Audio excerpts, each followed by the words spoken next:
Hoje nós estaremos falando sobre a segunda lição da nossa revista sobre Tito, o escolhido por Jesus e sua missão. Nós entendemos, né, que o pastor Paulo, ele teve critérios quando ele instruiu Tito, né? O que ele fez? Em primeiro lugar, ele evidenciou o perfil do cristão, o desempenho do seu chamado e a sua vocação.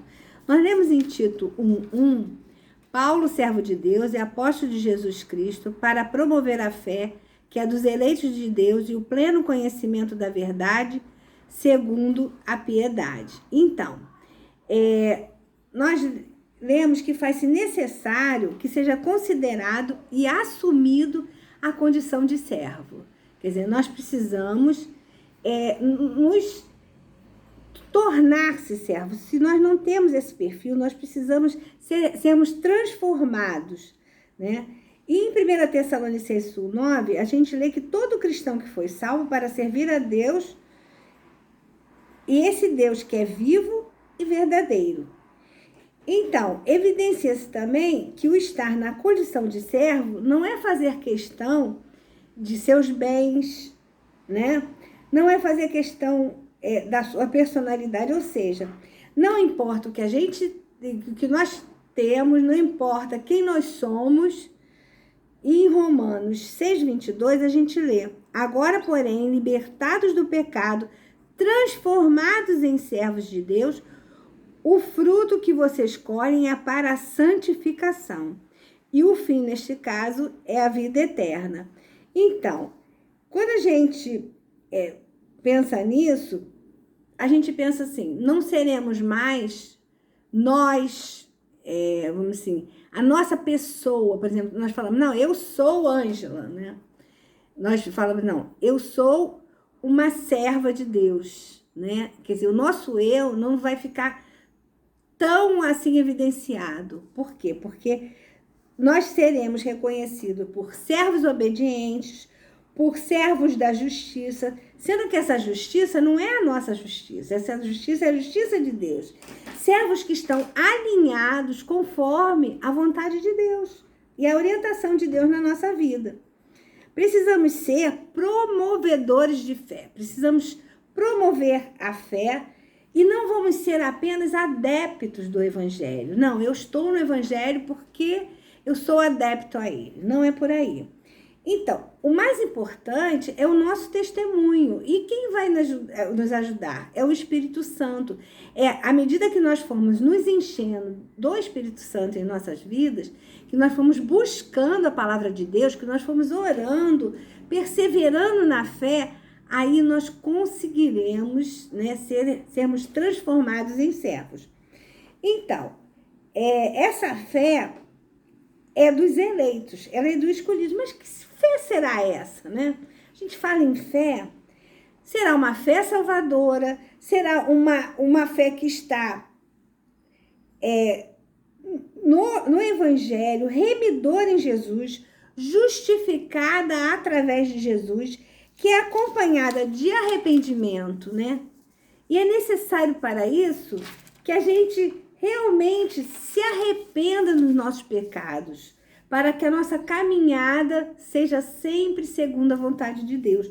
Mas a fé que pertence aos eleitos, que Deus capacitou a escolher, é fonte de quê? É fonte de alegria, é fonte de esperança, é fonte de pureza, de santidade. É isso que nós precisamos buscar na nossa vida. Uma certeza, uma confiança em Deus que vai nos restaurar, que vai nos tratar internamente, cuidar. Aquelas áreas da nossa vida que ainda precisamos de tratamento, Deus vai cuidando, né? E o que acontece também? Ele vai nos dar ousadia para pregar a palavra. Muitas pessoas dizem, mas eu não sei pregar, eu não sei orar. Não, Deus, ele nos capacita, né? O Espírito Santo de Deus, ele nos convence do pecado e nós nos transformamos, mudamos a nossa maneira de ser. Sempre pregando em nome de Jesus, né? Nós precisamos sempre pregar em nome de Jesus e toda a honra e toda a glória é dada ao nosso Deus. Mas a gente tem que ter cuidado. Por quê? Muitas são as mentiras, né? Muitas vezes são enganos praticados, né? E sempre, às vezes, em nome da fé.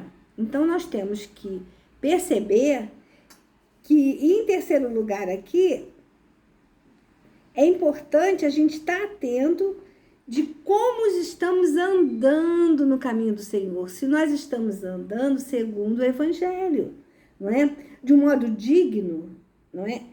Ou seja, piedosamente. Essa palavra é muito importante, né? Precisamos ter piedade.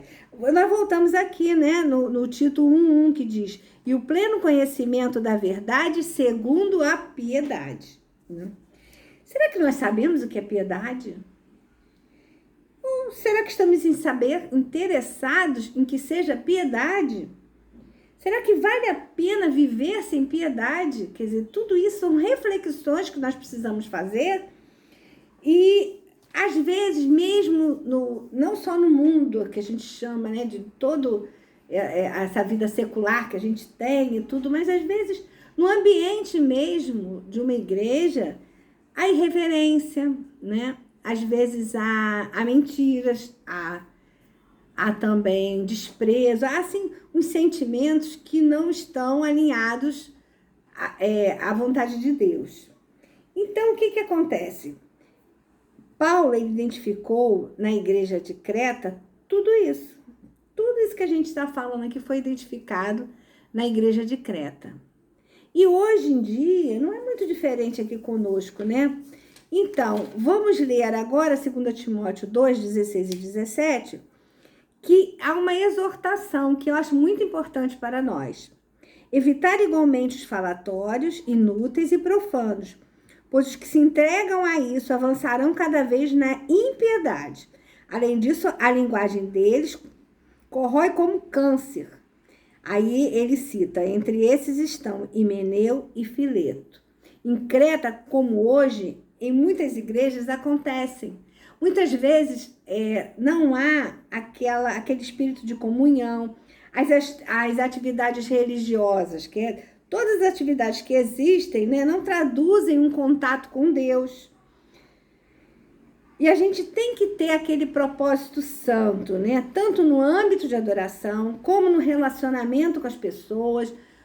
Nós temos que ver quando nós nos congregamos, nós temos que estar ali voltados para o Senhor Deus, né? Em João 9:31, a gente lê também que sabemos que Deus não atende a pecadores, pelo contrário, se alguém teme a Deus e pratica a sua vontade, a esse atende.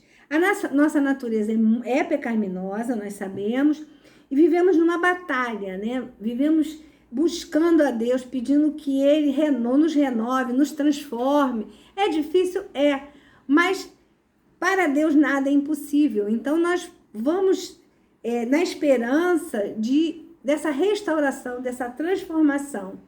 E Deus vai nos revelando no dia a dia, vai nos mostrando, e nós vamos nos santificando, e precisamos nos edificar com a palavra de Deus, né? Agora eu penso assim, em João 9:31, nós temos uma recomendação da implantação da piedade na restauração da igreja em Creta, né? Isso aqui foi referente à igreja de Creta. Mas nós, atualmente, temos essa necessidade também. Porque se a gente não tem piedade, a gente não está perdendo o nosso tempo, né? E em Mateus 22:14, nós lemos: porque muitos são chamados, mas poucos são escolhidos. Então, muitas vezes, nós não entendemos porque poucos são escolhidos. Mas Deus Ele é soberano, Ele está acima de todas as coisas. Então, o que acontece? Nós precisamos estar sempre seguindo a vontade de Deus na nossa vida. E eu vou terminar essa lição, são muitos os versículos, né? A lição não é uma lição pequenininha, mas nós podemos entender que todos estarão estudando cada item, né? Mas nós vamos ficar com um versículo final, que é em 1 Timóteo 6:11, que a gente pode entender que nós vivemos num mundo do qual não somos, mas precisamos nos preservar da tentação do mundo. Então, vamos ler agora 1 Timóteo 6,11. Mas você, homem de Deus, fuja de tudo isso. Siga a justiça, a piedade, a fé, o amor, a perseverança e a mansidão.